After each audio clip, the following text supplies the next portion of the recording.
காப்பாற்றி வந்து ஆண்பாலிடம் மாட்டி கசங்கி கிழிந்து போகவா தாய்ப்பால் கொடுத்து வளர்த்தோம் என்ற கூக்குரல்களே இன்றைய சமுதாயம் எதிர்கொண்டிருக்கிறது. ஆங்கிலேயர்களுக்கு எதிராக போராடிய காலம் போய் பாலியல் வன்கொடுமைக்கு எதிராக போராடும் காலம் வந்துவிட்டது.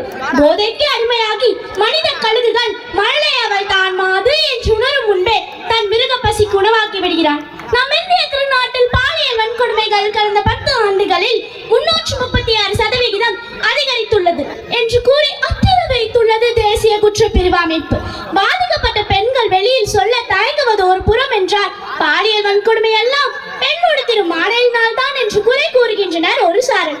அப்படி என்றால் துள்ளியாரிடும் மழலை எந்த ஆடை உடுத்தி வர காமவேரியன் வேட்டையாட போகிறான்?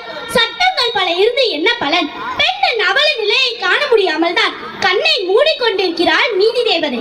சட்ட விதிகள் சல்லடையாய் இருப்பதால் தான் நல்லதோர் வீணை செய்தேன் அதை நலங்கென புழுதியில் எறிவதுண்டோ என்ற பாரதியின் கூற்றுக்கேற்ப இமய முதல் குமரி வரை பல நிர்பயாக்களும் ஹாசினிகளும் பலிகடாவாக்கப்படுகின்றனர்.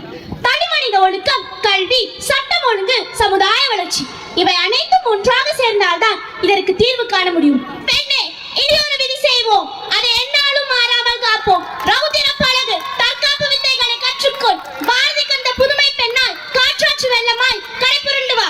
மெழுகுவத்தி ஏந்துவதால் புரட்சிகள் எதுவும் நிகழாது.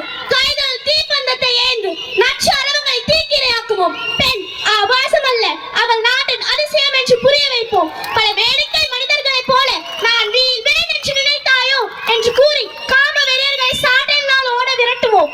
ஓயட்ட